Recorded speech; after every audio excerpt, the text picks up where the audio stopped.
So this is one of our beneficiary. Uh, we do take patients out once in a year at least, make sure that they see and mingle with the normal, so-called normal world, which they might have lost due to serious illness or any kind of disability that they might have encountered in their life. Talim India is a nationally registered charitable trust formed in 2003. So, in another 2-3 months, we are celebrating the 20th year of the organization. Um, so, now you all have gone through this. I'm not elaborating on what palliative care is, but general perception about palliative care is like this plant, which is going to be dead very soon. But we know after all these sessions that it is not about the plant dying, but it is about nurturing it to life, adding life to whichever plant who is going to die, adding pain relief and symptom management. And you can see the community based support is the strongest support that is being given to this particular plant to live well in the society. And followed by empathetic communication and supporting the family and the and caregiver through the journey. Again, preparedness. We know that this plant is going to die soon, so it is always about preparing the patient and the family about death, having conversations about death, and helping them to plan in advance how they want to die when they are facing serious health related suffering. I know that I'm not spending too much time on this slide, but this is a wonderful depiction. If anyone wants to use this when you are talking about palliative care in your institution, please feel free to use. We'll be circulating this because this is very easy to understand for layman or to your students or to your colleagues, the basic concept of palliative care. So, what is Pallium India's vision? Why are we working for the undergraduate medical education? Because Pallium India believes that palliative care is integrated in all healthcare. It is not just in the terminal care, it is not just in cancer, but in all healthcare and the last part across the continuum of care. So it is not just the specialist palliative care services that is going to benefit patients. Every one of us, irrespective of what specialty you are from, a palliative care approach or a generalist palliative care approach can be integrated in your day-to-day practice so that the patient will get the services across the continuum of care, or they'll have to wait for the specialist to come to get a particular service. That may not be possible considering the burden in our country. So this you might have heard in the introductory session and many other sessions that in India we have only 4% have access to palliative care, and in this 4%, around 83% of the centers are located in Kerala.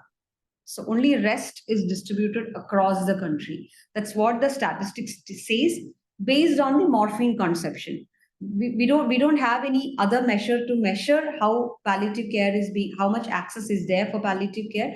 It is usually related to the amount of morphine consumption in every state. So in that way, less than 4% have access to palliative care and pain relief. Out of that, almost 83% centers are located in Kerala. So that's very staggered in other states, and we want to improve the situation. We want to give effective pain relief and quality palliative care across the continuum of care, irrespective of whether they are coming from a state like ours or any other state. And I'm sure people in public health and community medicine will be aware of this strategy. This is a public health strategy for integrating palliative care or many other services in the community. The important part is to have a policy in place. Now, in our country, we have a national program in palliative care. So the policy is in place. NDPS amendment makes the drug availability easier. So we have worked on that part. Now, all of us, including you and me, is working on the education part. Unless we educate healthcare professionals, they are unable to implement these programs in place. Unless they know what palliative care is, how do we do pain management, how do we do end of life care, the implementation part is not possible. So everything has to come together to integrate palliative care in the community. This is a model that we follow in Pallium India, that is demonstrate, educate, and facilitate model, DEF model. Demonstrate is located in Trivandrum, which is in the southernmost part of Kerala, where we have a demonstration center. We demonstrate palliative care, quality palliative care through various activities like inpatient, outpatient, and home-based activities through community volunteers. The next level is educate. So we want this demonstration part to be replicated or extrapolated across the states in the country. For that, we educate as many healthcare professionals as possible. And we have another team or a layer called facilitate. So now you are all trained. Now you know what to do. Some people get stuck. Okay, what is next? I want to start doing palliative care, but I don't know how to proceed with that. I don't know how to start services. I don't know how to procure essential medications. I want my team on board. So you need support there. Facilitate is that area where we help people to start palliative care services if they are interested to start in their own institution or in their region. So demonstrate, educate, and facilitate is the model that we follow. I'll take you through each, a little bit brief about each role. So this is about the demonstration center. Demonstrate care through community participation. So all the care is being, you might have heard in many presentations that most of these patients are unable to come to a hospital. I know I'm talking to a set of a lot community medicine people, so I don't need to elaborate on it. But most of these patients are unable to come to the hospitals. They are bedbound.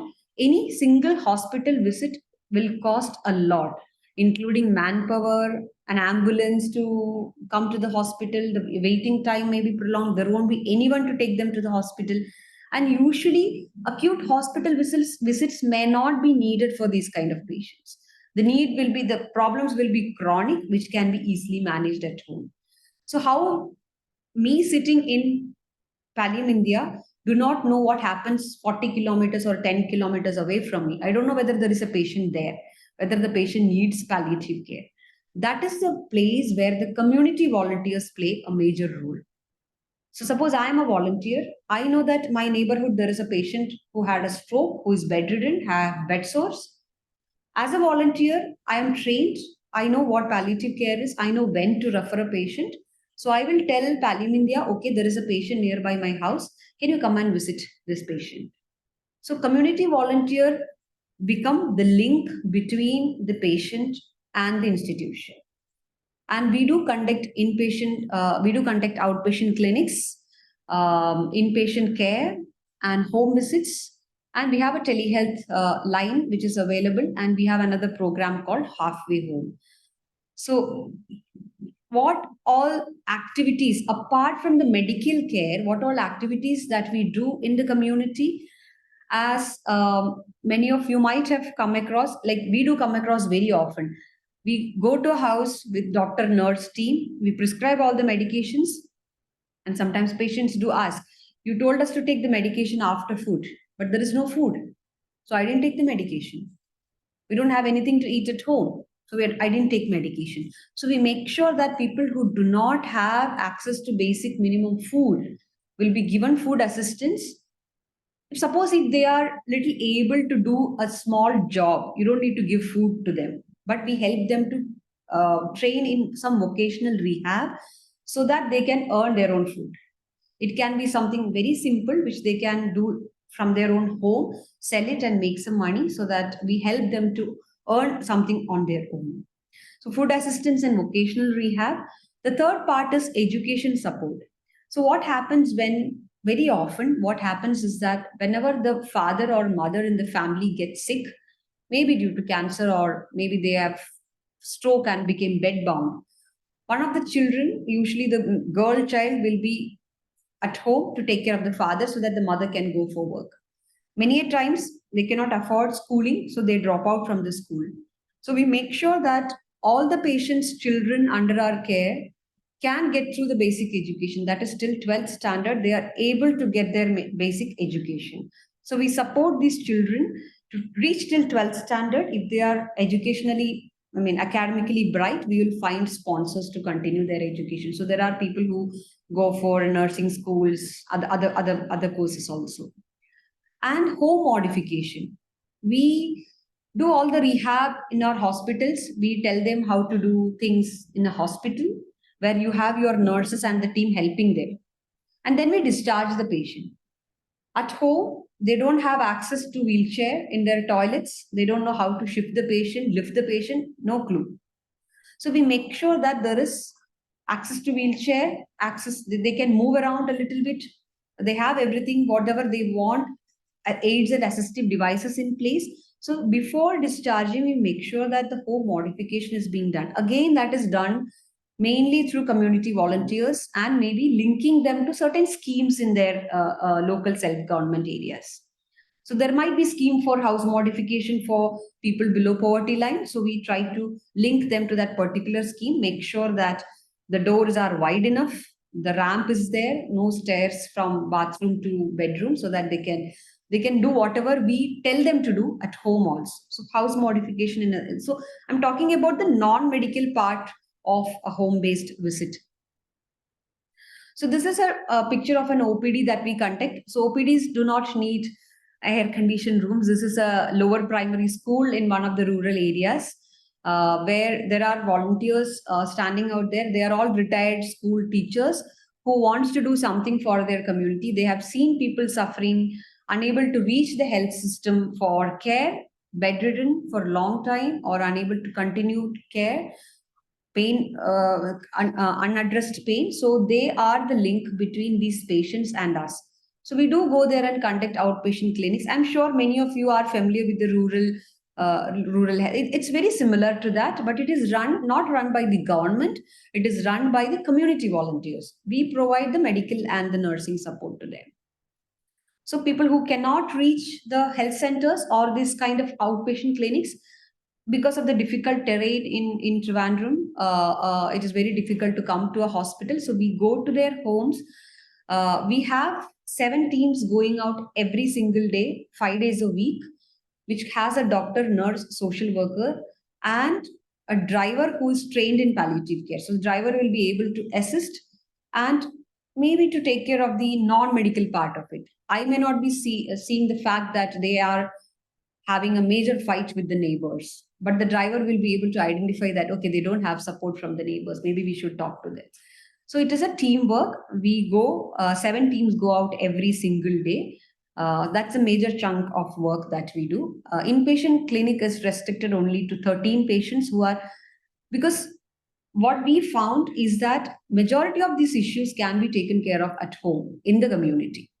Only a very few with intractable symptoms or someone who is dying or someone who needs rehab, they only need an inpatient care. Don't need a big 100-bedded facility to deliver palliative care. So this is another picture of a home-based care.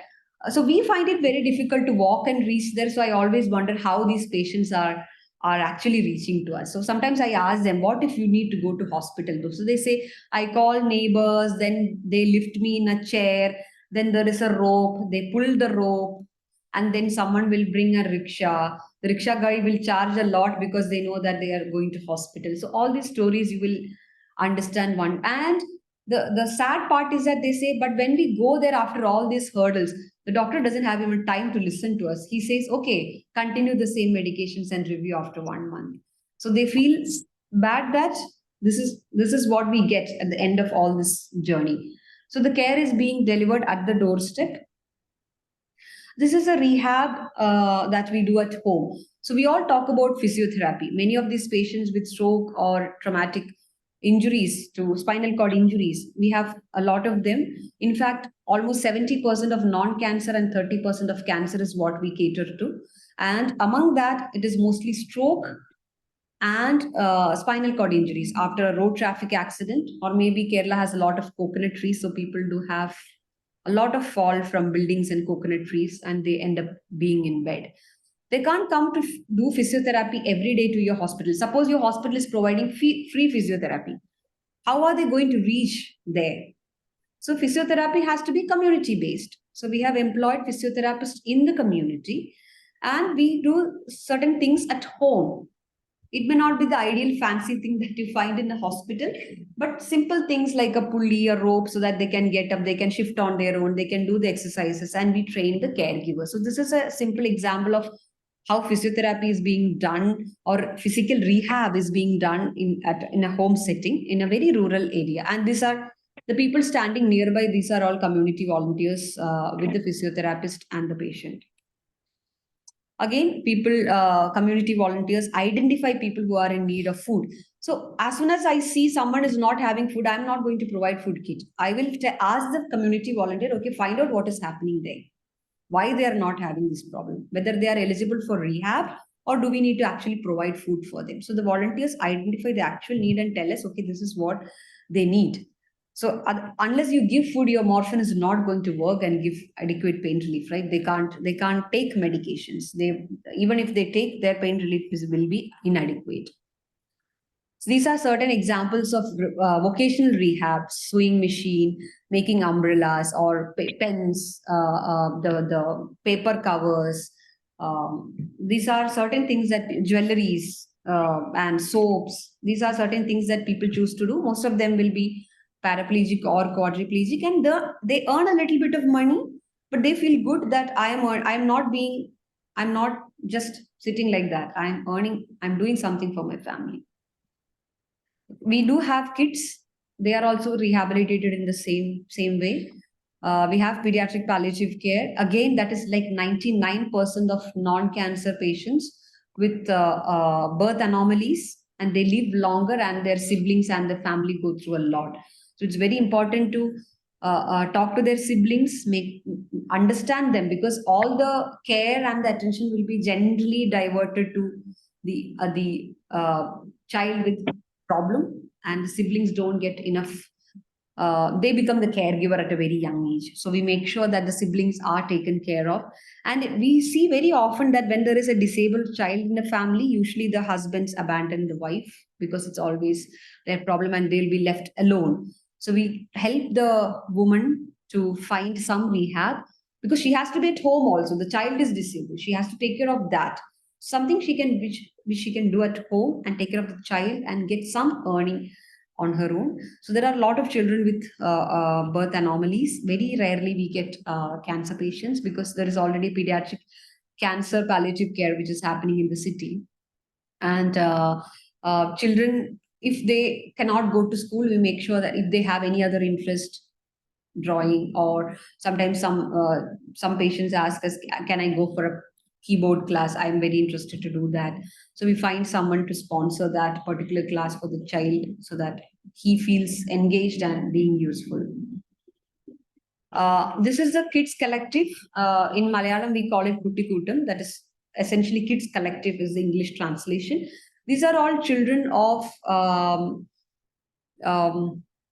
people affected by serious health-related suffering, who had to drop out from education, who could not continue because of illness in the family, unable to pay the fees. So as I said in the beginning, we help them to continue their education till the 12th class. And once in a year, we conduct kids camp. So they come and stay with us for 2 days. There will be mentoring, there will be games, there will be campfire. We take them out somewhere for an outing, because that usually will be the only time that child will be able to go out and mingle with others. So volunteers organize this camp. We are all supporting crew there. Volunteers organize these kind of camps every year, and the children will be allotted to one mentor, because they'll be stuck. Okay, what to do next? I finished my 10th class or 12th class. What am I supposed to do next? Or I find it difficult to talk about my father's death. I find it difficult when my father is ailing. So all these problems will be addressed by individual mentors, and the mentors will be volunteers usually. So how many patients we cater to? This is still the June statistics. It is 24,219 direct patients as beneficiaries. And we know that it is not just patients, but also patients' family members that are also our beneficiaries. So we have reached out to 72,657 family members through these patients and provided our care. And I'm not reading the numbers, but we have provided rehab support. And based on the people who have trained, so we have trained around 6,771 healthcare workers in palliative care. Through them, we estimate that we might have reached around 2.7 million patients. At least even if they give a palliative care approach a little bit of pain management in their practice, I mean, that itself makes a lot of difference in someone's life. So we assume that even if you are seeing 100 patients a day, maybe at least 10 patients you will be able to provide a palliative care approach. That itself is a success for us. And this is people to understand. Last year we have traveled an equivalent of going around the earth 4 times to provide services to our patients. That's what our vehicle running statistics say, that those many kilometers we have traveled just for providing home care. So we have a telehealth helpline. I'm so sorry, this number have changed, but we will be sharing the new number in the WhatsApp group. This telehealth line can be utilized by the patients as well as the doctors like you. Suppose you learned palliative care. Now you saw a patient, but you are clueless how to start morphine or how do I convert. This is a line you can utilize. We have utilized this telehealth line during COVID because patients did not have access to morphine at that time. And we used to send medications by courier to the patient from Kerala to different parts of the country. So telehealth line can be utilized by the patient. We have multiple languages, English, Hindi, Malayalam, and Tamil. And it can be utilized by the doctors also. So now we have covered the demonstrate part. This is what happens only in Trivandrum. So I'm telling the activities happens only in Trivandrum. What we are doing, me and my team is doing, is the educate part. We want everyone to do this across the country. We're quite ambitious. To do that, we need to educate healthcare professionals. So that is what we focus on. So far, we have trained around 6,000 plus healthcare workers through various courses. I'm not reading everything, but we do work with national health missions of states. We do work with the Ministry of Health and Family Welfare to create guidelines for integrating palliative care for CHOs, ANMs, and ASHA workers in the community. And we also have collaboration with Queen's University, Canada.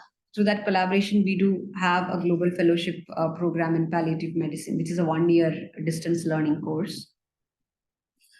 And our facilitation team has helped, and they have helped in 28 states and 6 union territories, helping them to start palliative care services in various states, either by helping them to procure RMI, to start prescribing morphine, or maybe to set up a training center, to set up a community-based palliative care. So they are the people who facilitate this activity.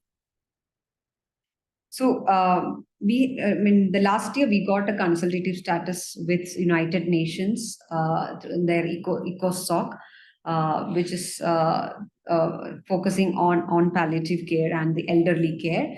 And we are a WHO collaborating center, and we work with Government of India and Government of Kerala also. So just a little bit upon the education and skill building, what all we do, because any of you are interested to learn more. I mean, these are the things that we do. We want you to understand the scope of education and training programs happening here, because what you're going through is a very short course, which will enable you to understand palliative care in a better way. But if you're interested to learn more, we started our journey in 2008. And we became a WHO collaborating center for training and policy on access to pain relief in 2012. Since then, we have started various courses for doctors and nurses, and the virtual education started in 2017. Now we have a 1-year fellowship program and a self-directed learning program also available through our platform. Who all we train? It is not just doctors. We heard a lot about total pain, the importance of multidisciplinary team, what is the importance of having a nurse or a social worker or a community volunteer in our team. So to make that possible, we need to train everyone. If I train only doctors, the doctor will want to practice palliative care, but the nurse is not aware of, okay, I have to assess pain. I need to be sensitive about pain. Or my social worker is not aware of the suffering that the patient is going through. So we train all these categories. Doctors, nurses, allied health workers. We have training for all these categories of patients so that they can work as a team in every institution. We have residential programs at our training center in Trivandrum. If anyone is interested, please go through our website. There is a training calendar. We'll be given dates for the next course. And based on the request from each state, suppose in your institution, you have 20, 30 faculty members who are interested to take palliative care course. We will be able to conduct courses for each state. So we do go to that particular state and conduct 10 days in-person programs and various online programs. These are the in-person courses. We do offer 6 weeks program for doctors, 6 weeks program for nurses, 10 days program for doctors, and 1 year global fellowship in palliative medicine. So the difference I say is that it is more of an experiential learning. It is 70% of hands-on training and 30% of classroom sessions. You will be going along with the home care team. You will be doing and observing and doing things with the team. So, and you will be interacting not just with the medical people. You will be talking to the volunteers and understand how they function. You'll be talking to the administrators and see how do they raise funds. So I've mentioned 27,000 patients being catered. All the treatment provided by us are free of cost. All the treatment. Anyone registered under us are given free treatment. 80 to 90% of them are below poverty line. So of course they can't pay for it. We do ask for donations if people can afford, but that is a very less percentage. So you will be actually experiencing those kind of setting and how do we function if you're coming for an in-person training. I'm just, as I mentioned, it is more of a clinical posting, less of theory, pre and post test, assessment in the end, logbooks, then there will be theory exam and case-based discussion. Where all we reach, as I mentioned, courses for most of us. We have a little bit of specialty programs. We do conduct programs for pulmonologists and oncologists, planning to expand to other specialties like neurology, because that's where we get maximum amount of referral. Where do we see actually palliative care patients? And I don't know whether you have noticed, in community participation, we do train students. Students play a major role in college. I mean, there will be social organizations like NSS and other activities. You can actually leverage them to become volunteers. They are actively involved in all these social activities, so you can train them and help them to identify patients in the community. So we have trained around more than 1,000 students from various colleges. They will be able to identify patients in the community or linking many things between the organization and the patients. I'm not reading. These are the various programs. So if you are interested, there is a refresher course that we offer for people who have underwent basic training. It's a little next level of symptom management and other things. We have courses for physiotherapists, pulmonologists, oncologists, volunteers, and students. So this is a geographical reach of just training programs. We have participants from all the states and union territories and from other countries also. We get nominations from around 21 countries. Most of the batches will have, because this is a faculty development program specifically for medical colleges, that's why you don't see much of participants from outside India, but we do get people from other countries in other courses. So for those who are interested, another opportunity is hands-on training. We have partners in every state. Suppose you are from Karnataka, we have a list of collaborators in Karnataka where you can go and spend a week and see how it is being practiced. Okay, you have learned morphine, but you actually want to see how morphine is being titrated. How do they stock? What kind of cupboard they keep morphine, or how do they document it? You can all, if you don't want to travel to Kerala, you cannot afford coming to Trivandrum and spend a week here, you can always choose to go to any of these hands-on training partners, spend how many days you want. We'll help you to link with them and you can spend a few days there and understand. It's a hands-on training program, convenient time and duration, whichever is convenient for you. We'll give additional certification for the same hands-on training. This is what you all are going through. So we understood that to reach 10 million people in suffering, at least the future doctor should have a palliative care approach. We don't have to train everyone every time in palliative care. If they learn this during the undergraduate medical education, they are more sensitive or open to see the suffering of patients with chronic illnesses and manage pain and other symptoms and end of life care in them. So it is very important because we are going to reach lakhs of medical students passing out every year, so that they have all this approach when they are passing out as a doctor. That's the aim of this particular program. And it has 20 modules which comes under palliative care under 12 themes. And what we will be sharing from today onwards to you is that in the folder, you will be getting a trainer's guide. You will be getting all the presentations that can be used for undergraduate students and the videos and any other resources that will be needed for you to teach students. So you are given everything. You just have to help us by teaching these topics to your students.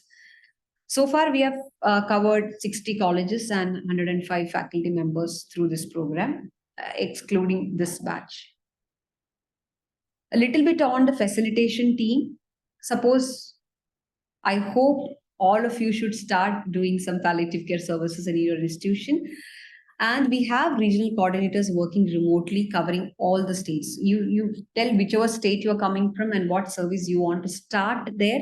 We will be able to help. The team will be able to help with that. For example, to start new services, or you want to get an RMI, you want to work with the official bodies for implementation. They do conduct opioid availability workshops, including drug controllers, to make them aware about the new amendments. And if you have any particular roadblocks in starting palliative care services or getting an RMI to procure and dispense morphine, they'll be there to help you. We have shared their contact information in the chat already. So if whichever state you belong to, we have one coordinator working with each state. Or you can reach out to us. We will put you in touch with the respective coordinator, and they'll be able to help you if you are interested to take this up forward. A few examples of collaboration with states. We get nominations from various states so that the state become empowered in palliative care, and a lot of activity happens in the Northeast than many other states. So all these we are doing to touch 10 million lives by 2030. We believe that at least 10 million people are in suffering. So the more number of doctors and nurses get trained, you train more students. Through these students, we hope we will be reaching 10 million lives who are going through serious health-related suffering. So you all are a part of our bigger mission to reach these kind of people. So with that, I will end my long speech, and I'm happy to take a few questions if you have any.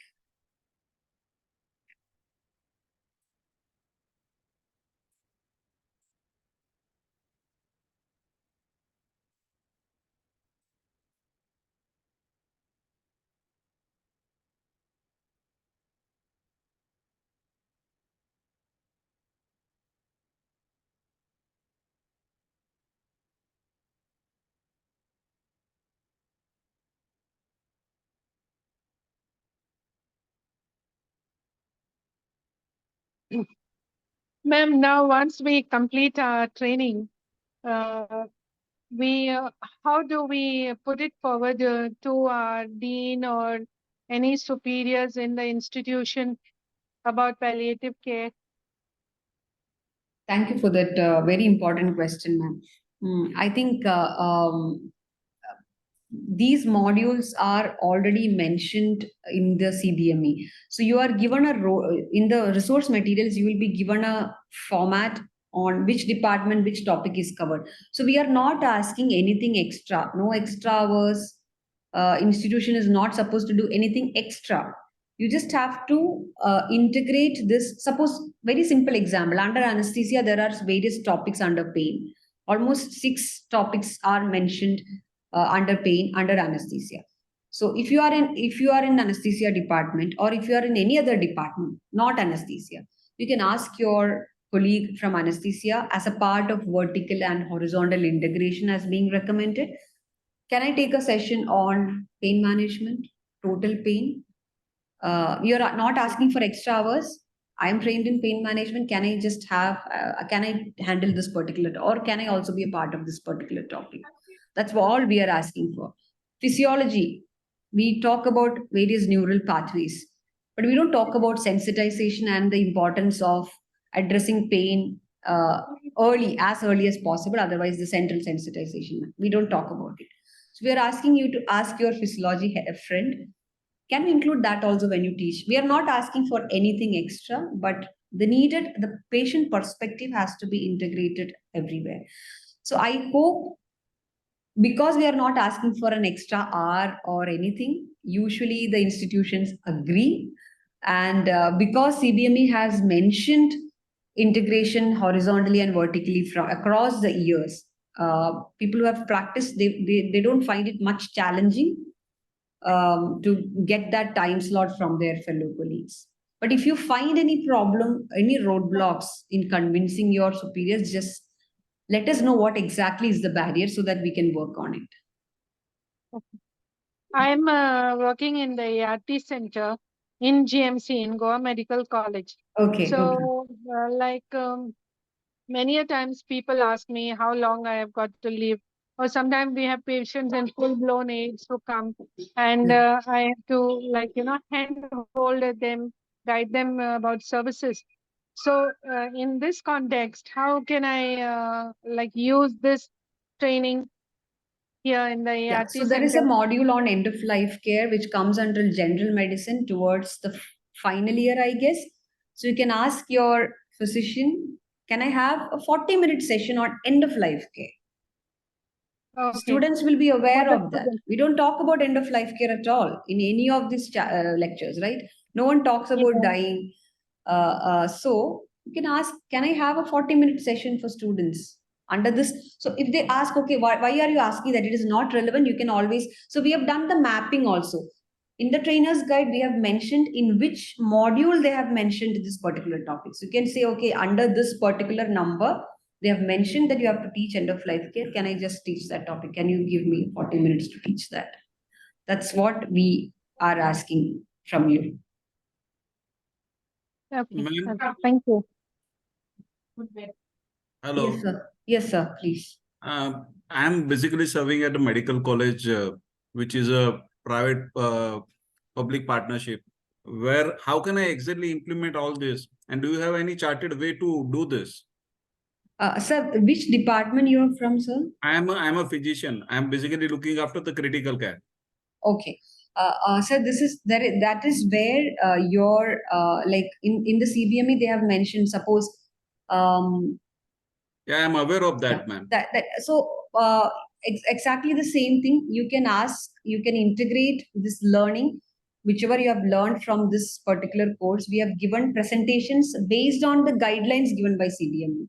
So it is not the same presentations that you have been seeing last few days. It is little bit more for the undergraduate students in their context. So how can you get access to those kind of modules? That will be given from today onwards. You will have access to all those modules, video recording. Suppose if you don't have time or you're not confident to talk about end of life care at all. Being a critical care physician, I'm sure you are the best person to talk about end of life care, having conversations, advanced care planning, communication skills. For example, during 8Com, they talk about communication skills. Maybe you can ask for 30 minutes. Okay, let me talk about advanced care planning, what I see in my setting. That is a very good practical example that you're showing them. You are showing from your own experience. So we'll be given access to all those things, including recorded lectures, which you can use. Ma'am, I'm pretty sure that I'm going to change my approach after completion of this particular training schedule, because we used to look at in a different way as a critical care expert or as a treating physician. But after going through whatever you have gone through till now, it may change our approach. Thank you. That's very heartwarming to say here. And Dr. Mohit, I think the palliative care in ICU is coming up like a boom now in the market. A lot of people are doing that in medical colleges. I worked in Manipal for a year. Integration has happened in ICU in a very good way with proper guidelines for referral, end of life care, written protocols. That is available in our website, which is named as Blue Maple. Blue Maple. If you search for Blue Maple in Pallium India's website, you will get a document for. So I think it's a wonderful area where you can integrate whatever little you have learned from our course. Thank you so Thank much you. for the comments, sir. Thank you for enlightening us.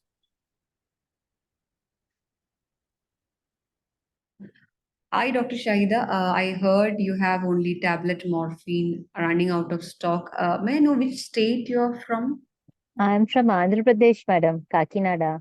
Okay, so I will put you in touch with a regional coordinator. In the list, there is someone called Mr. Lalit. Lalit Okay, is okay. working in southern part of the country like Andhra, Tamil Nadu, and Karnataka and Kerala. So Okay, either you can just give him a call or a text message telling that you just underwent the course, you have problem. If he's not responding, just let us know. We will also initiate from our side. He'll be able to help Okay. with that. Okay, madam. Okay, madam. Thank you, madam. Thank you.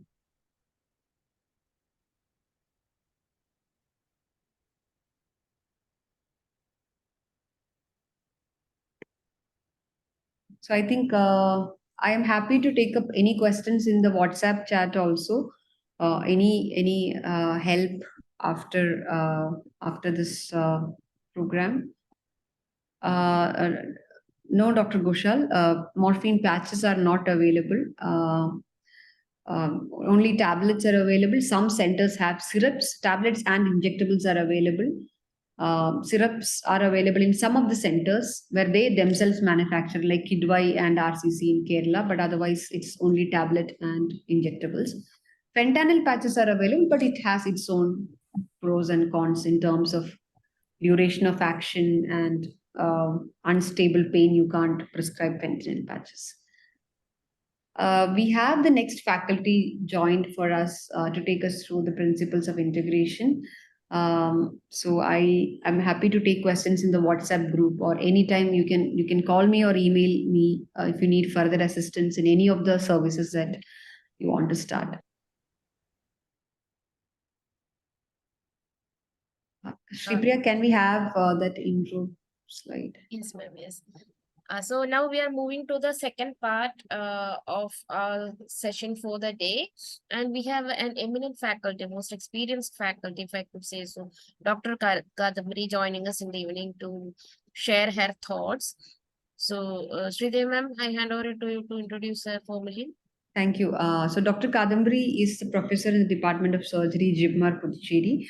She's also involved in medical education activities. She's a member of core group of resource persons at National NTTC at Medical Education Unit at JIPMAR. I had the privilege to be attending one of the NTTC program, and that's how I realized the importance of understanding the philosophy of integration, because we talk or use that term very often these days, but it is important to understand where it is coming from and what is the principle behind it. Over to you, Dr. Kadambari.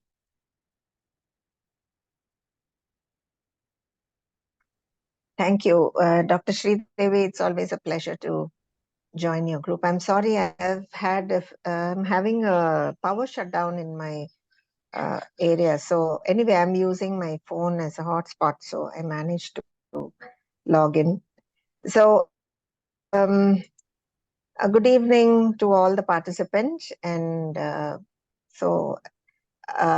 education, as you know, as you have been told by Dr. Sreedevi, is one of my major areas of interest. And in that, particularly given the current scenario of medical education in India, where integration is much talked about.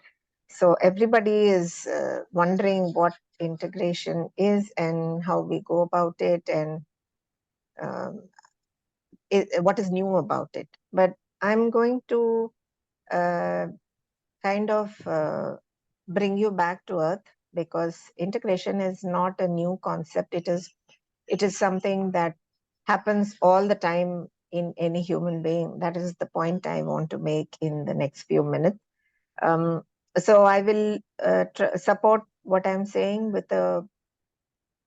some information from learning science, and we will discuss about why integration is important in when we're in this context, when we are discussing about palliative care. I will shut my video so that I can save my bandwidth. And Dr. Sreedevi, can I share my screen?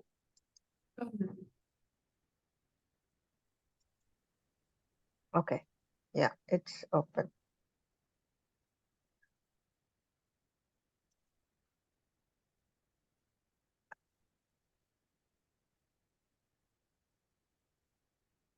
Right. I hope my screen is visible to Yes, everybody. ma'am. Yes, yes. Okay. So jumping into it, the term integration means different things to different people. But when we are talking about it in education, we are referring to what is explained as a restoration of the wholeness. So we are basically referring to the wholeness of the learning, that is the learning which is happening in the mind of the student. And there are different parts composing that learning. And finally, what we expect is the whole learning which is happening in the student is more than simply the sum of the various parts. That is what we expect. And therefore, we can say that the entire learning during medical career, whether it is in undergraduate or in postgraduate training, or even in our practice, integration is a core part of it. So if we look at us as practicing doctors, all the things that we do require, or what I'm saying is we require to integrate a whole lot of activities in order to practice our role as a clinician in society. So we diagnose conditions, we stay updated with current knowledge, we prescribe treatment, and we also have the service component, which is an integrated part of our duty as a doctor. I'm not diminishing the role of the non-clinician because they contribute a lot to patient care. So therefore, integration is a core aspect of medical practice, right? So what do we need to understand as teachers? I have not had time to introduce, to get to know all of you individually, but I think all of you are involved in teaching students, maybe undergraduates, some of you maybe postgraduates and so on. So what we need to understand regarding integration is basically what do we mean when we use this term, right? What it is and how it occurs, and how do we ensure, or how do we help integration to take place in the learner? So looking at integration, you can post your responses in the chat box. What do you understand by this term integration?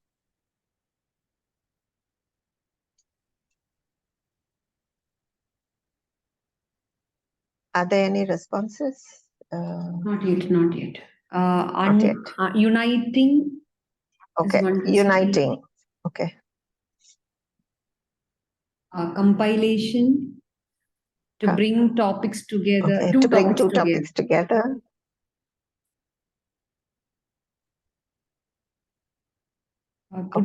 Putting things together.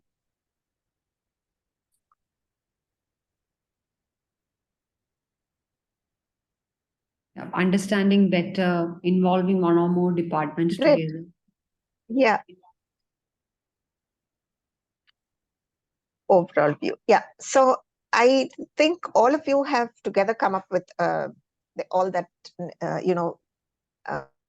which goes towards defining what integration is. So it is a way of understanding better, because obviously when we make connections between different subjects, we understand better, right? Different departments coming together is one way of achieving integration, because the current scenario is department-based or subject-based curriculum in undergraduate medical education. So it's kind of all of the above. Basically, integration means synthesis of knowledge, right? Synthesizing in the sense putting everything together, blending everything and making the connections.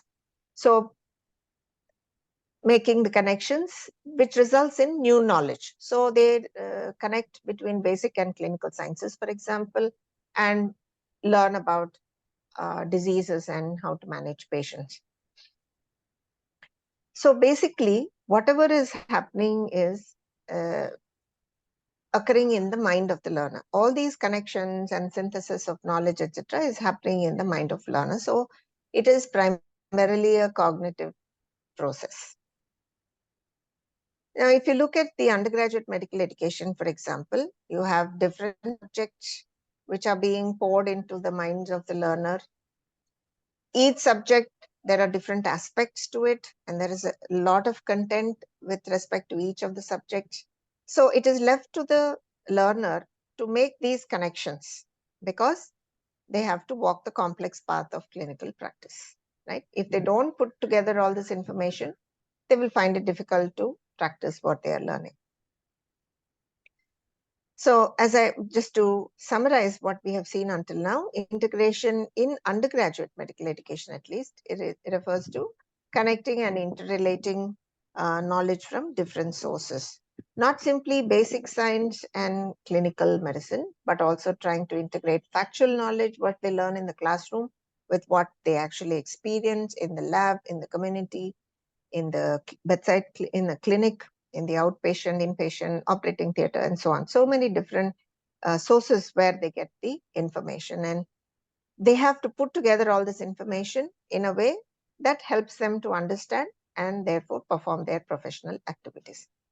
So therefore, integration can be seen from three angles, if you like. One is integration as an educational outcome, which is what is desirable. We want them to integrate all their learning. If you look at integration as a learning process, which is what is happening in the mind of the learner, right? That is depending on one component of that is memory integration. And the third is, what do we do? How do we integrate these experiences as teachers? So what are our educational practices which lead to this desired outcome of integration of learning? That is referred to as curriculum integration. So let's look at integration as a learning outcome. Anyone disagrees that it is an essential aspect and that it is required for good learning to occur? I don't think any of you will disagree that.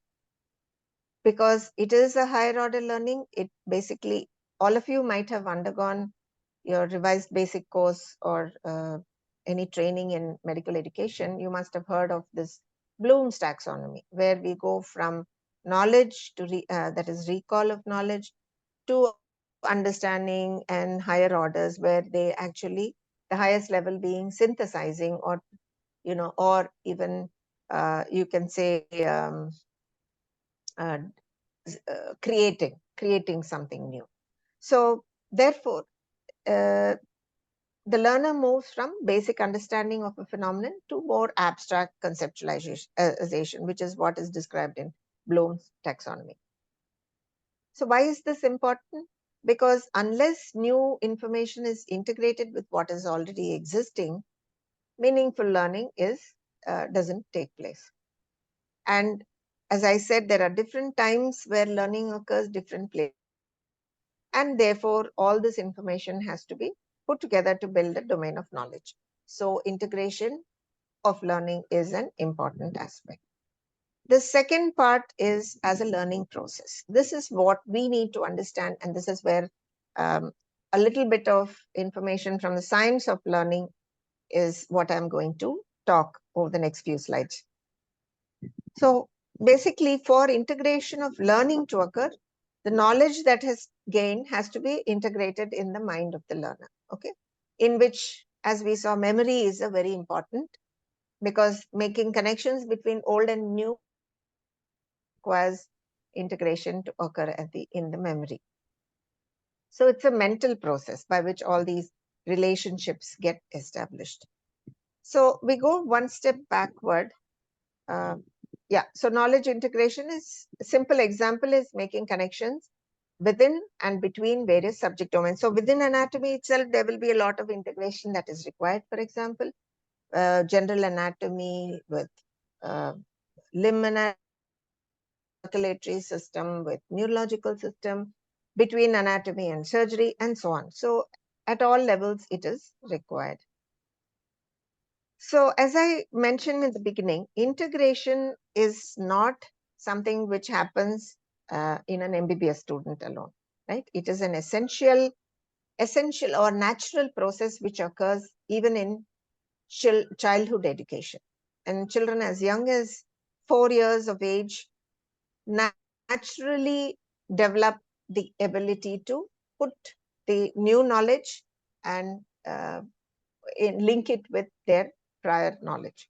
And by 6 years of age, they are pretty independent, and the variation is only dependent on their individual cognitive capacity. But otherwise, they are capable of doing this at a very young age. So for integration of knowledge to occur, there has to be a strong knowledge base, right? So unless you have the strong,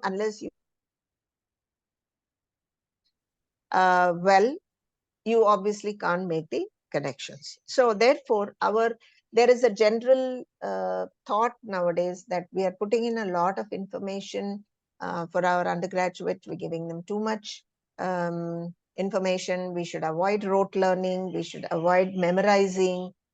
There is a difference between rote learning and memorizing. And all of us memorized facts. Anatomy itself, learning anatomy is a lot of memorization. But we know as we came to the clinical disciplines how important it is to remember all that we learned in anatomy. So some amount of memorization is also very, very essential to build the knowledge base. And so the knowledge base itself relies on integration occurring in the memory. So if you look at how the science of learning explains that how we have different experiences. If we take life in general, and apart from our learning experiences in school or college, in life in general, we have so many experiences. All these experiences are they reach different areas of the brain, a process which is known as encoding, and they are represented in various areas of the brain. Okay. The next step in learning, once this representation occurs, is what is known as consolidation. Consolidation occurs during sleep, and that is why our elders always told us you should get a good 7 to 8 hours sleep for you to, even during your exam days. So consolidation of memory actually happens during when the brain is at rest. This portion of the knowledge building, this portion of knowledge building is the storage component. Once the storage occurs in the memory, it has to be retrieved, right? And that happens when you test. So this is the purpose of assessment or testing, where this stored memory is constantly retrieved. And this process of retrieval actually reinforces these connections, reinforces the integration process, reinforces learning itself. As we have all experienced when we prepare for a test or when we are facing a test or answering questions, actually new knowledge is sometimes created. Things that you may not have, actually absorbed from a book earlier may actually happen during the process of answering a question. So both storage and retrieval are important for learning to occur. So the integration which is happening in memory is important because this is what the reactivation of primary knowledge during learning of information results in stronger association. And this is one step of memory integration. Memory stronger when information already has a pre-existing association. So reactive, the number of times you retrieve that memory. So it's not that you face the same test repeatedly, but if you're asked to retrieve the same memory in different ways, for example, by varying the kind of questions that you ask, that knowledge, but again testing the same knowledge, that again is a way of reinforcing that memory.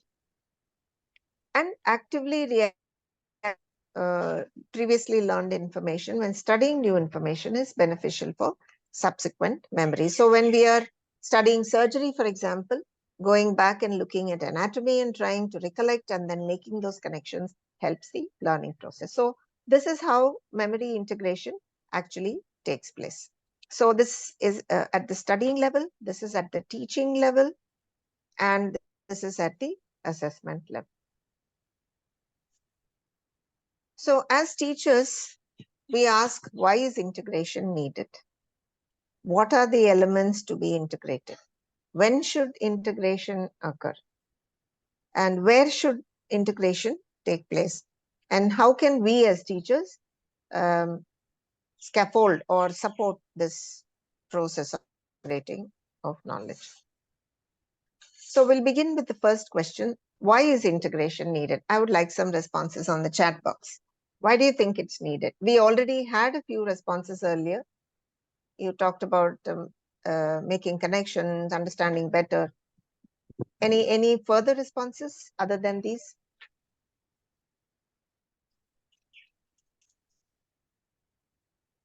To reduce redundancy for best outcome, to make the subject clear. Okay. Correlate better. Very good. Comprehensive learning, correlation, translate theory into practice, holistic approach, better learning and application. Very nice. A better understanding of the topic as a whole. Time constraints. Okay. For completeness, yes. Yes. Provide more information. Everything is connected. Yes. Practical implication, divisible or artificial. Very good. Yes, absolutely.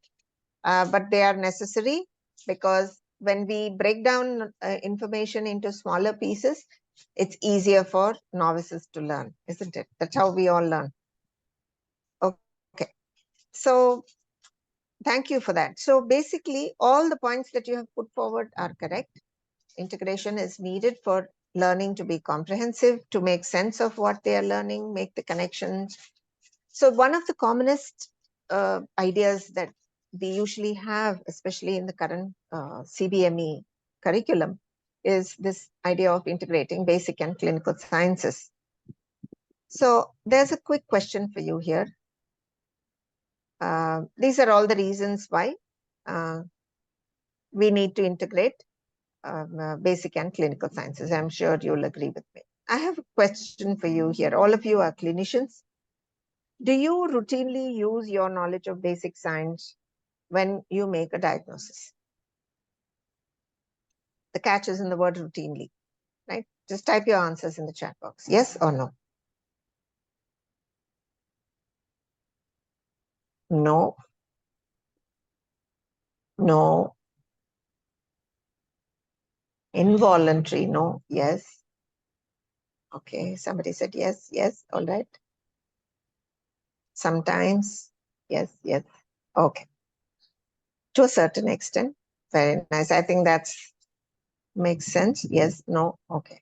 So, yeah. So usually if you see the practice of a experienced clinician, right? If you see the practice of an experienced clinician, they have already formed what is known as encapsulation of their basic science knowledge. Okay, that's already there in their memory.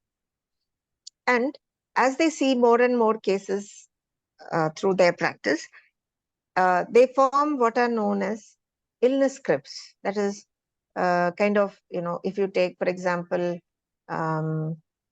acute appendicitis, these are the common symptoms. If a patient presents with these symptoms, it's most likely to be appendicitis. So those are the kind of illness scripts that we have formed in our minds.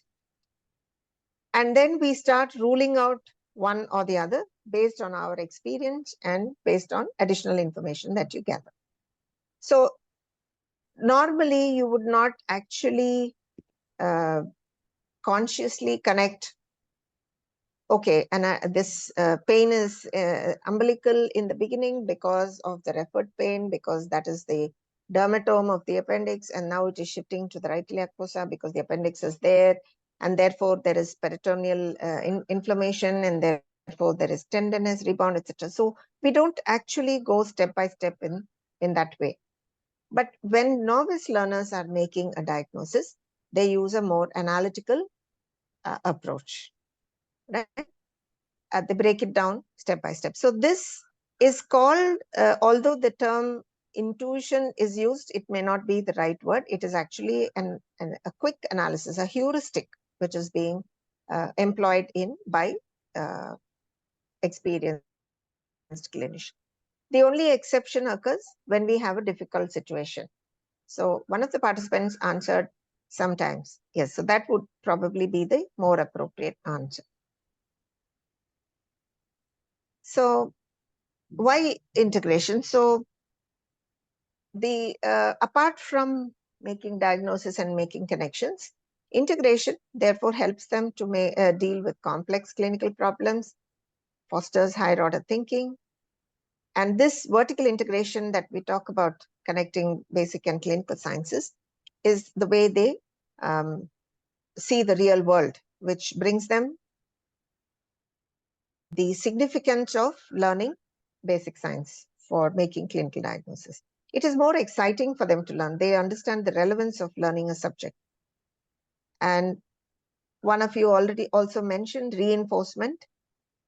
So repeating anatomy when I'm taking a surgery class, for example, is a kind of reinforcement of past learning. And finally, it improves retention, that we have already seen how it affects memory. So what should be integrated and when? What do you think should be integrated when we are talking about integration? I gave you one example, that is basic and clinical sciences, which is knowledge integration.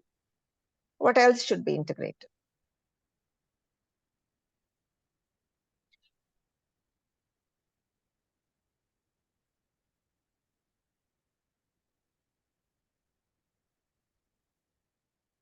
Any responses on the chat? Nothing so far. Okay. All right. Pre and So I will move on. para-clinics is one response. Clinical skills. Okay. Clinical skills, yeah. Okay. So like I said at the beginning, in this particular session, or this particular, I won't call it talk, but in this particular discussion that we are having, I'm focusing on integration, which is happening at a more cognitive level. But if you look at the holistic aspect, then it's not just the knowledge. They also have to integrate it with their clinical learning, with their practical learning. They have to integrate this with the development of their attitudes. We should talk about integration like content, skill, and attitude. We also talk about horizontal integration, vertical integration. All these are terms which are commonly used these days. So apart from this, there is also integration which is happening in various, where is that? Okay, so integration of learning is the basic science knowledge, the theoretical foundations and applied skills, knowledge gained from prior experiences, knowledge of self, social knowledge, all these, this is all part of the knowledge which they are. So this is again, like I said, I am talking about a cognitive level of integration. So where can it be implemented? At all sites where learning occurs. So it's not just in the classroom. It could be in a simulation center. It is importantly at the bedside. It can occur in the community. It should occur in the community. And when we are practicing interprofessional learning. So this now is the section where we play a role as teachers. How can we promote or support integration to occur? So our role is in two broad areas. We are helping them to learn, and we are helping them to, and we are arranging the learning in a way, or in a way that will help this integration to take place, which is known as curricular arrangement. But obviously, if the learner does not play their role, whatever the teacher does, it's not going to make any difference. So educational strategies address both learner and the teacher. So if you look at the learners, what is required from the learner, they have to employ learning strategies which are going to create the knowledge base. I'm not going too much into this because this is not the purview of of this session. So what we can do as teachers is probably train them to develop these effective learning techniques, how to improve their memory, how to make the connections, teaching them learning strategies. There are many learning strategies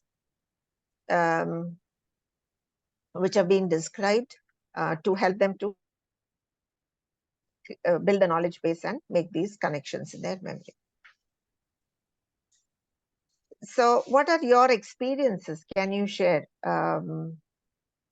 in this way? I mean, how have you promoted integration in your teaching experience? What have you done?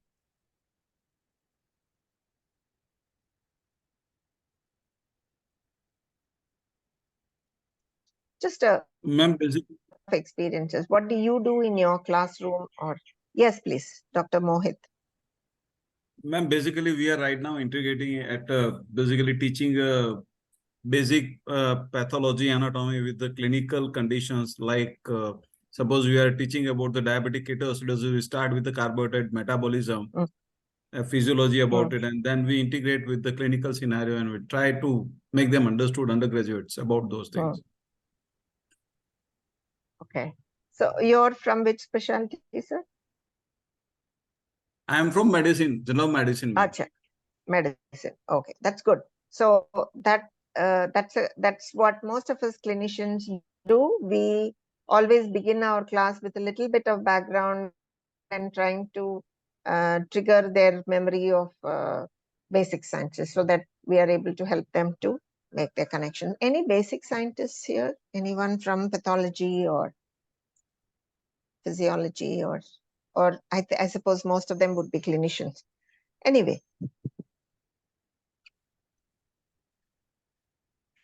So basically, as teachers, we employ teaching strategies, which just now Dr. Mohit gave an example where you go into depth of the curriculum. So as a physician, he can just take a lecture on diabetic ketoacidosis and talk about the clinical features and the management and be done with that. That's his role as a, but he goes into the depth and talks a little bit more about the science and explains the pathophysiology and the physiological disturbances which happen in diabetic ketoacidosis. So one way is going into depth in certain essential topics, certain basic concepts which we want our undergraduates to master. We give more time for certain areas where we want to promote integration. And the third strategy is what is known as desirable difficulty. I'm not going into this in detail, but basically what desirable difficulty refers to is you have to make them exercise their cognitive skills to make the connection. So if you present everything in your class, then there is no effort being made from their side. So you could give them or put them, pose problems for example, and ask them to find a solution, right? So that is one technique. You design your assessments. Apart from teaching, your assessments also should be testing whether they have integrated their knowledge, which is why now most of the universities insist that you use clinical case scenarios when you, even in the long answer questions in theory examinations, where they have to write a comprehensive answer where they explain the mechanisms of the disease and then go to clinical features. And so that is one way of testing their integration. You can help them to develop the appropriate learning techniques, train them. Those who don't, who are inefficient in learning techniques, you help them. And finally, we can make certain curricular arrangements to help them, to help this integration to occur. Like one example we have just heard. So again, this is what I said, teaching for integration. You constantly keep making the connections. This is desirable difficulty. Basically, you want them to retain that information for a longer time. So even if they make mistakes, it doesn't matter. But by making mistakes, they learn better in making their own effort towards achieving that learning. And assessment, we have already looked at it. One example is an MCQ. For example, if you are using a formative assessment of using some class. So you can ask them an MCQ and you follow it up with a open question where you ask them to explain why they have made that particular choice. What was the basis of making a particular choice? So that's another way in which you can help them to or test whether they are integrating.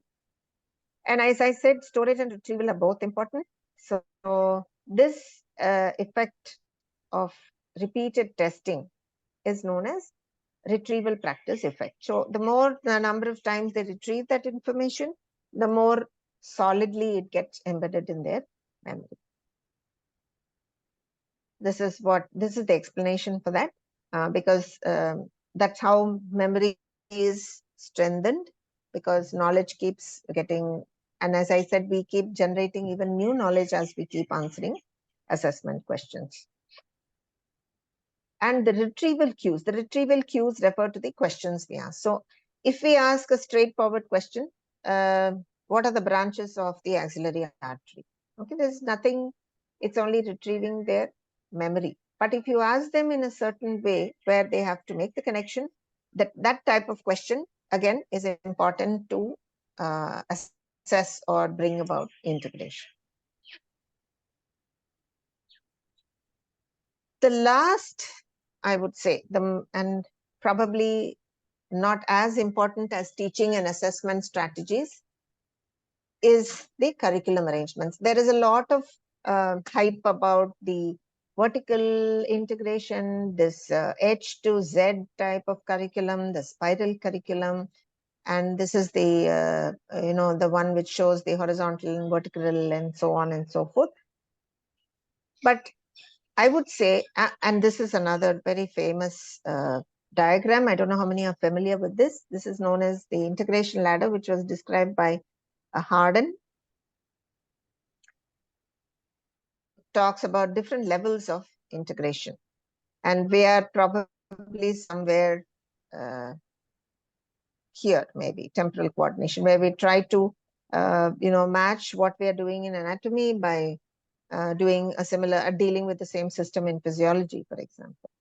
So to some extent, temporal coordination is going on. So an integrated curriculum is actually referring to education which is organized in such a way that it actually cuts across subject matter lines. Okay, there's no specific subject. What you're trying to do is blur the boundaries between the different subject disciplines. This is another example of a recent integrated curriculum, which is from Harvard Medical School.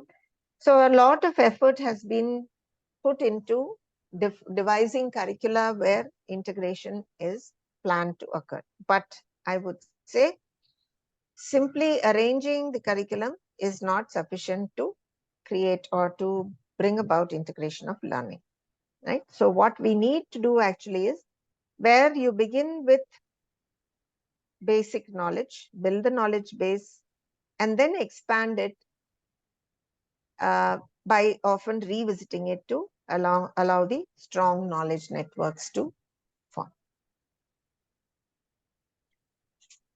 Obviously, we are all facing a lot of challenges when it comes to implementing integration. Lack of will being a very common thing. Initially, we mentioned a lot of different subject disciplines coming together, but it's not easy, right? There are so many practical difficulties. If you have to regularly call teachers from other departments to come in, take add information in your own class.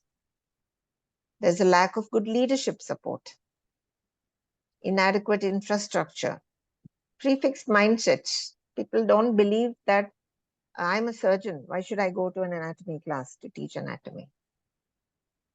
Faculty resistance due to fear of more work. Okay, that means I have to take not only surgery classes, but I also have to take anatomy classes. No way, I'm not going to do that. And plus, there are several myths, which are particularly this first one, that multiple teachers are required to take an integrated session. But here I would say, at least in undergraduate teaching, this is not really true. When an anatomist is taking, for example, anatomy of the inguinal canal, the anatomy teacher has herself gone through the MBBS course, right? Has seen a case of hernia during her training as an MBBS student. So they have an idea of what hernia is. If they want to improve or build up on what their pre-existing knowledge is, consult a surgeon. When you have a class on inguinal anatomy, get together with a surgeon and talk and take some help from them to build your class. So this cooperation can happen outside the classroom. It can happen in a casual conversation. So it's not really required that a surgeon should actually be physically present to take the class. The surgeon can give you a video of a simple open hernia surgery so that you can actually show a live. So there are many innovative ways in which a teacher, I'm not pointing only to basic science teachers.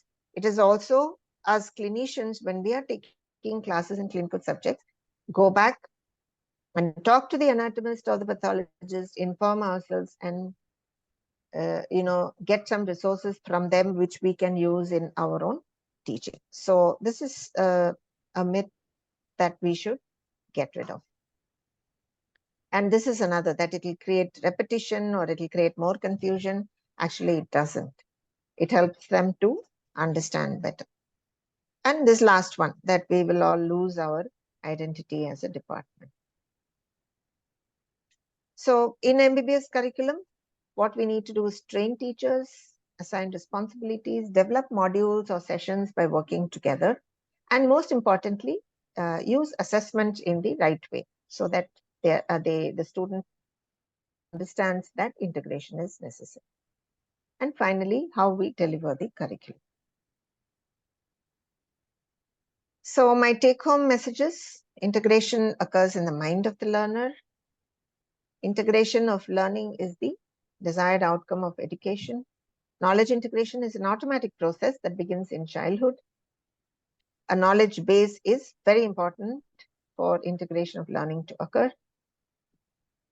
And that itself requires memory integration, and therefore this is what we should be targeting for knowledge integration.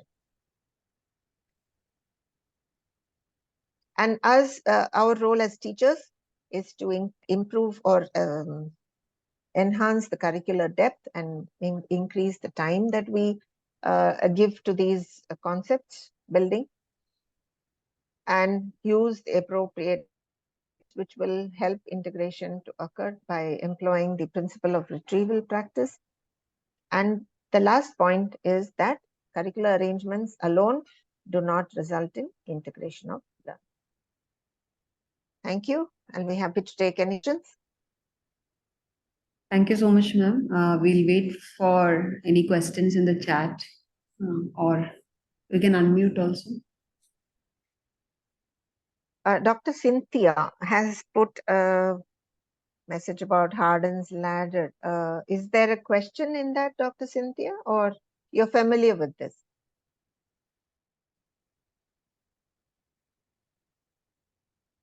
I think it came depend the slide of that ladder that you shared. Ah, okay. Okay. Okay. Question. Okay, fine.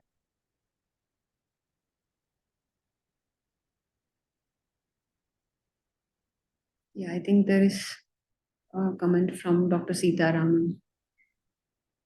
Yes, integration within MBBS curriculum needs to be normalized. Yes, the current practice of integrated teaching is mostly cosmetic, absolutely.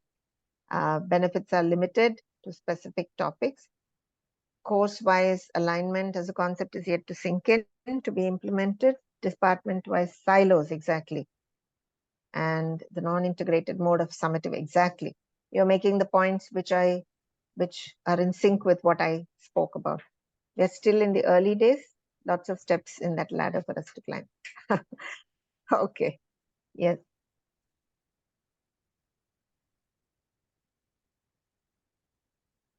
I think that's what we also commonly None hear of us during want to the give up. session. That integration, yes, it is there, but it is not happening, or we are still stuck to the old curriculum, not yet started. Actually, it's a bit of both. It's a bit of both, I would say, because as I said in the beginning, integration is what is happening actually in the mind of the learner. So you may have a integrated an anatomist and a surgeon, for example, taking a class together, but is that really bringing the desired effect? Is that what, because there are so many practical aspects to organizing that kind of a thing, because everybody has their responsibilities. It may not be possible every time for us. I'm giving you just one example. So there are many ways in which we can promote integration. So it's up to us. People talk about bringing a patient to the basic science class to bring in that.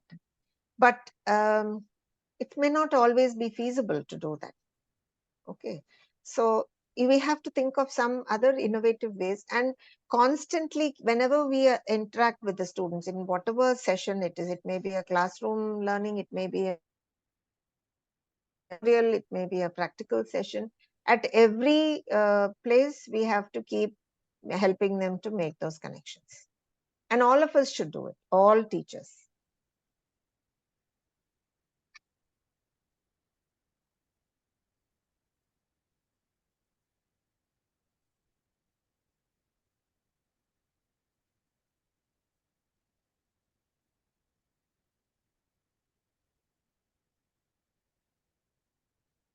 If there are no other questions, or maybe we can wind up. Thank you so much, ma'am, for once again coming for this program and sharing your knowledge. Even through the mobile phone, you managed it really well with the slide presentation, chats, and questions. Thank you so much. Yeah. Thank you so much. Halfway through, the power came back, so my modem was started working. So I got connected to my Wi-Fi. Yeah. Okay. Thank you so much, ma'am. Okay, thanks a lot. Thank you for the opportunity. And yeah, thank you. Thank you. To the participants, yes, ma'am. Yes, ma'am. Thank you so much. To all the participants, we'll just show you how to access the materials which has been shared through iEco quickly so that there is no confusion. Shripriya, can we do that now? Yes, ma'am. Yes. I'm just sharing the screen. So as we have been telling, some of the materials have been uploaded, and for the coming 5 days, including today, all the materials will be uploaded in advance. So I'm just taking you through the screen so that you can just have, this is basically my admin screen. So yours will also kind of look like this only. You will be seeing the program over here and schedule and the content. Now, if you will go through each of the day sessions, you will see the contents uploaded.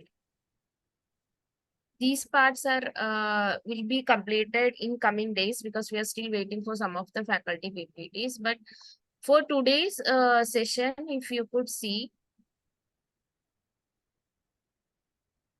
I have already uploaded the materials. So today we have uploaded one 8Com book. You have the option to view and download this. If you click on view, this is a 94-page book.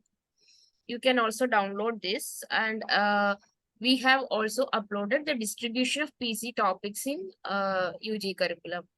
This is a Word file which you can download and use. Then we have one Excel sheet also here, which describes the themes and topics. All these files are viewable and downloadable. So we would request every one of you to kindly download this whenever you have time so that you have access to this every time. And tomorrow we'll be uploading the links to the drives. So just a moment. I'll just open the file and then come back with the screen share. So what will happen from tomorrow is we will be uploading one PDF file, which will be having a Google Drive link, and it will look like this. Hope everyone is able to see my screen. Yes, we can. Okay. So this would be a PDF file which should be uploaded in your IACO account. So once you go to this, you will simply see one link to access the contents. Now there are two options. You can either click on this directly. This would be based on your device settings. Either you can just click it and go to the link directly, or you can copy and paste it in your browser. So my device setting allows me to just click on that and it takes me directly to the drive. Shripriya, have you actually clicked on the link? We are still on the list of folders. Okay, just a moment. That is because I shared just one window. So what I will have to do is share my screen. Yes. So I will come through it once again. For example, this will be the file which you will be seeing on the communication skill session. Are you able to see when I am moving the cursor over the link? Yes, yes. So I am clicking on it and now I have gone to the drive. So this is, for example, it's the communication modules. That's what she's showing. So there are 5 modules that we have created only for communication year-wise. First year, second year, third year, and fourth year. So if you open the first year module 1, you will have as I told, you will have PowerPoint slides. You will have a trainer's guide. You will have, if you want to do an assessment after your session, you have a question bank for assessment, which will have a pre and post test, which you can give it to your students to evaluate their understanding. And there are educational videos. There are a lot of videos that we have created, which you can use for teaching. So this is only for communication. So there are 5 modules for communication. In the trainer's guide, it will be written for which year you can use it, how much time do you have, etc. will be written in each trainer's module. Again, for the same, for the pain, you will have several modules, 4 modules for pain.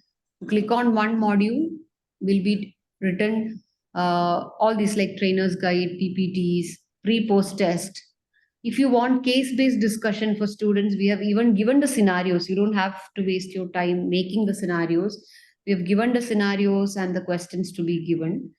And when you open the trainer's guide, this is how it looks like. Like someone asked, how will we integrate? So you can say in anesthesia 8.1 competency described is about understanding and correlate the physiological principles of pain. That is what you're going to teach. So it is always mapped to the CBME so that we are not, just to make sure that we are not asking for anything which is not recommended. And we have written the objective learning objectives, what all should be there, when you go for the session, what are the resources that you can use. So everything is given. There are plenty of materials for you to ready to be used for teaching. We have recommended role play, then we might have given the scenario also for role play. If we have recommended case-based discussion, we'll be given case-based discussion scenarios also. And pre and post test for evaluation. See, so you can see the role play scenarios being given, and what are the guidelines for what are questions you can ask during role play. Everything is mentioned in the document. So after tomorrow, we'll be doing this in small groups. So make sure that you have seen it before the session. That is, the day after tomorrow, we'll be having the third session. We'll be having small groups. So make sure that you have seen all this and you have some idea what is there in each module. Thank you so much, Sripriya. Thank you so much, all the participants. If you have any queries regarding this also, please reach out to us. We will help you to navigate these resource materials. Thank you so much, everyone. Tomorrow we'll be dealing with another session. Over to you, Sripriya. Thank you, ma'am. Thank you, everyone, for joining in. We believe that this has been a diverse experience of discussion for you all, and we do hope that whatever vision we have in mind, you all become a part of that larger vision and continue to inculcate palliative care in your settings as well. So with the promise that we'll be meeting again tomorrow with another diverse topic and yet another eminent faculty. Thank you, Sitaraman sir. Thank you so much. So till the time we meet again tomorrow, this is Sripriya along with Dr. Kadambari and Dr. Sreedevi Warrier signing off from the Palliative India Test. See you again tomorrow. Till then, everyone, take care. Be happy. Bye-bye.